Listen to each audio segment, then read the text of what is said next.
So we have a bunch of questions from the teachers, but I thought I'd start by asking you, Mark, the question that always comes up: how should we deal with counterfactuals, with alternatives? Because we certainly, you've given a very strong sense of the pressures pushing toward a Cold War, particularly two different worldviews. And I think that's what a lot of historians would say today. But one of the other points we want our students to recognize is that decisions matter, right? And maybe decisions don't, maybe leaders don't control outcomes, but they do make decisions that are important. So how do you suggest working that into this discussion?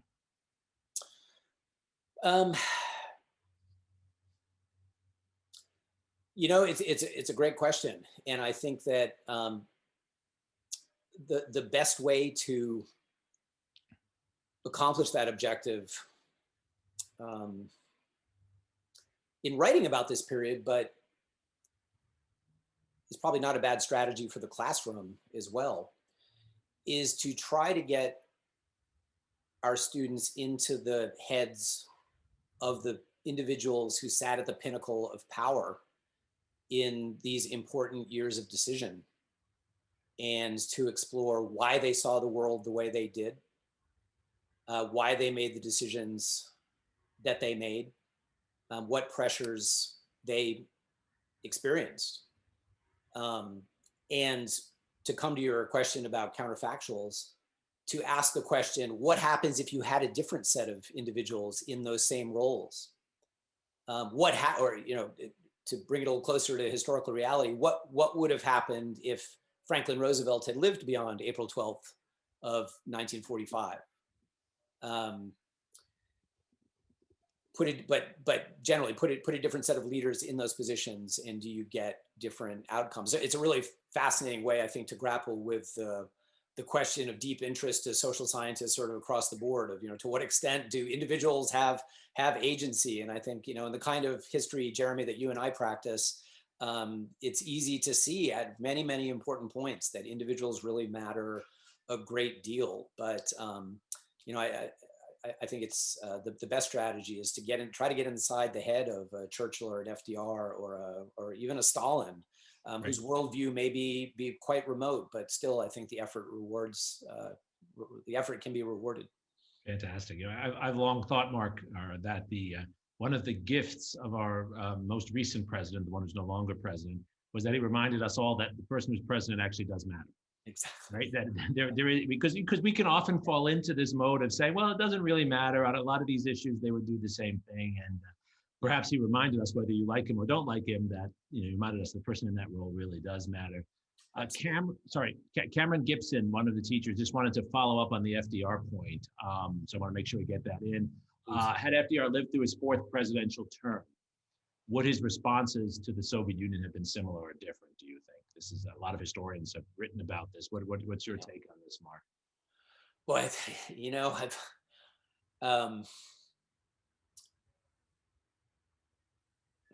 I think, but my bottom line answer to that question is it surely would have been different. Would it have been decisively different if you fly at a high enough altitude and flatten out some of the differences and allow for a little bit different time frame for Americans to arrive at the same basic conclusions? I think that the forces pushing in the direction of conflict and confrontation were pretty strong and pretty overwhelming. And there's evidence that FDR, by the end of his life, was really growing increasingly frustrated with the behavior of the Soviet Union, with the possibility that China could play a useful role in international affairs. He was, in short, growing less and less confident that that vision that I spent some time outlining could be achievable in a way that wouldn't produce a lot of conflict with the Soviet Union. I do think, though, that it would have taken somewhat longer for Americans to arrive at the same place. And in that longer timetable may have lain some interesting opportunities for a somewhat different course of action, or a somewhat different trajectory. I mean, it's almost impossible to imagine FDR, living until Stalin's death in 1953 or something like that.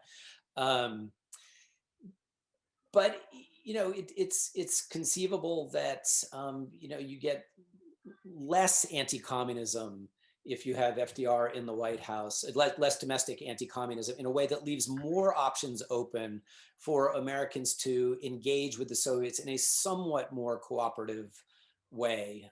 Whether that leads to a decisively different outcome or not, I suppose, though I try to think creatively as a historian, I guess at the end of the day, I'd probably say not. But it's a fascinating exercise to think about. And a great exercise to have students writing Yeah. about it, thinking about themselves.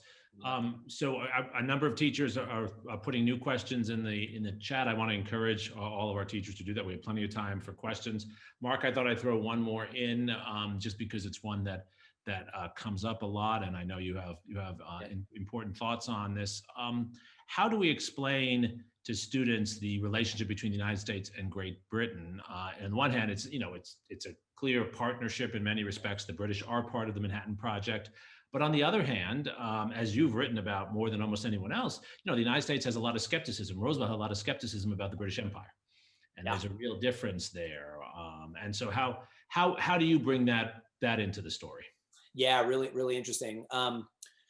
There's a great book that was written a long time ago about the Anglo-American partnership during the Second World War called Allies of a Kind. And that "of a kind" phrase is really revealing, right? Allies for sure. I mean, really, rarely in history have there been allies that were so allied, right? To the point of actually combining their chiefs of staff. I mean, this is really remarkable stuff in the history of international alliances. And yet there were issues on which the two societies, not just the leaders, but the two societies were sharply at odds.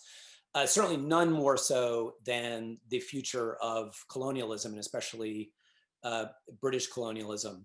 And it seems to me that FDR is inclined in 1942, 1943, even in 44, to make an issue, to push the point, to push the British to make some concessions, to begin to put their colonies on a path toward independence. He may have been changing his mind a little bit grudgingly late in his life, but I think regardless of where you come down on that point, it's pretty clear that in the later 1940s, Americans basically learned to live with the indefinite extension of European colonialism. It has some appeal as a source of stability in an increasingly unstable world. And they also basically make the cold calculation that Americans needed the British and the French and so forth a whole lot more as allies against the Soviet Union, much more than they needed to push their anti-colonial agenda. Of course, over time, Americans would find ways still to put pressure on the Europeans, but by the 1950s, as you well know and have written about, Jeremy, American leaders have embraced a very gradualist notion of what decolonization should look like, allowing for the preservation of sort of Western economic interests and stability, Western-oriented types of stability that would ideally prevent those territories from falling into disarray and into the communist bloc. I just wanted to highlight this point. You said that so well, Mark. I think it's a really important point in our research and our teaching for students to recognize how American assumptions of the world change so drastically. Some of that is World War II itself, obviously, right. But this point as well, right? It's not just that the United States is coming out of isolationism to some extent, as you pointed out already, but also that there is at least a greater comfort in the short run with certain elements of colonialism. Yep. And I think I think the point there is right for our students to recognize that how we think at home is deeply affected by these international events, right? Absolutely. Elizabeth Alley has a question, wonderful question here. How did human rights and Stalin's persecution of social classes and political groups impact the rising Cold War tensions? Yeah, what a great question. It's such an interesting subject. Jeremy, I'd be interested to know your take on that. But in the period that I'm looking at, in the comments that I've just delivered, I think the answer is not very much. Americans didn't know too much about what was taking place within the borders of the Soviet Union, and frankly weren't particularly inclined to care about the details of politics and society within the borders of the Soviet Union. But the first point, I think, is the particularly important one. The knowledge, the information just wasn't really available. It would only be in later years that Americans would learn more about the horrors, really, that had played out in Soviet history across the 1920s and 30s, and certainly extending down into the period that I've just been speaking about. And there's a great follow-up question from Greg Nichols, who actually anticipated where my mind was Yeah. going to. He brings up Stalin's role in the Korean War, Yeah. which you alluded to at the very end of your excellent lecture, Mark, and the logistical role that the Soviet Union played, and how do you see that as a shift, Mark? Is that when there's more attention to Stalin's behavior, or is that part of the same narrative, or how do you work that in? Yeah, that's interesting. I think this is a case, Jeremy, where and Greg, where Americans were largely ignorant of the inner workings of the Soviet Union in a different way. So in response to the previous question, I tried to make the point that Americans really didn't understand what was taking place politically and socially within the Soviet Union with any kind of accuracy or maybe concern. In the case of the Korean War, it seems to me Americans very quickly jumped to the conclusion that Stalin had to be behind this. They were so used to thinking of the communist world as a monolith in which all decisions were made in Moscow and probably by Joseph Stalin, that it just stood to reason that if you have communist aggression in Korea, the Soviets must be behind it. In fact, we now know that Stalin was really wary of aggression in Korea and really wanted to keep the Soviet Union somewhat distant from that conflict so that it did not get drawn in inadvertently against its own its own interests. So in this case, Americans assumed a level of, I think, aggressiveness on Stalin's part that actually doesn't hold up when you look carefully at the documentation, which is now available. And that comes back to this point of Stalin, the opportunist, right? Not necessarily it wasn't Hitler. He didn't have a master plan for domination. He was an opportunist who saw, I think it's fair to say, sort of saw some opportunities in Korea, but at the same time was very careful not to promise too much to the North Koreans or to get the Soviets involved to an uncomfortable degree. Right. It's such an important point, Mark. And I think that, as you say, the record is really quite rich in this regard, that you can have someone like Stalin, who's an incredibly aggressive actor in his own society, Yeah. and tyrannical, and does seek to expand his power at the cost of other countries. Yeah. But that doesn't mean he's dead set on war. Right. And this was George Kennan's argument always, that we can have some influence. We can't make Stalin into Thomas Jefferson, and we shouldn't pretend he is, but we can have some influence because he is cautious. He's not suicidal. Exactly. And it's hard because our political rhetoric often wants us to choose one or the other, right? Good or bad. And there's this space in between. Marvin Davis asks a terrific question about the domino theory, which you were just getting to kind of at the end of your lecture. If we'd given you more time, I'm sure you would have gotten into, and is again very relevant for Southeast Asia that you've written a lot about. What was the impact of fear of the domino theory? Did it have a big impact? And Marvin's particularly interested in how it related to containing communism in Western Europe also. Yeah, to my knowledge, that terminology doesn't get used at this point, but absolutely the notion that would ultimately come to be called the domino theory is very much alive and well in the way American policymakers are thinking about geopolitics in the period that I was addressing. And to understand this, I think one has to rewind a little bit into the late 1930s and think about the experience of Japanese expansion in the Pacific and German expansion in Europe, right? It was piece by piece or domino by domino, to change the metaphor, right? This is a pattern that American policymakers had seen play out with devastating consequences twice in recent memory. So the Soviet Union looks a lot like those powers that we now know that, in fact, we were just talking about this, there are very important distinctions, but in crude geopolitical terms, Americans see the Soviet Union, red fascism, as it was sometimes called in the media in these days, as operating in a similar way. And so when Poland and Bulgaria and Romania, and then Hungary, and then Czechoslovakia seem to fall one after the other, Americans naturally fall into this habit, maybe reasonably so, of seeing dominoes starting to fall. And I think the fall of China in 1949 was understood in this way as well. So it's no accident that it's very shortly thereafter that Americans begin pumping money into places like Vietnam and Thailand and so forth to prevent the further spread, or in other words, the further falling of dominoes into Southeast Asia.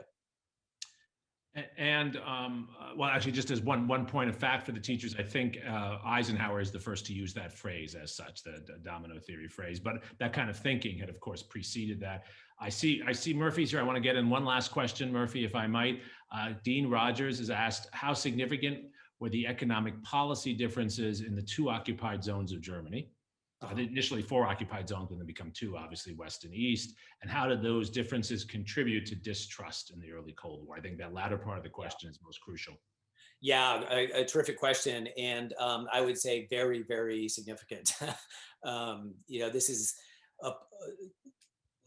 economic policy in Germany is one of the flashpoints over which Americans and Soviet leaders were clashing already in 1944, and certainly at Potsdam and Yalta, and then Potsdam in 1945.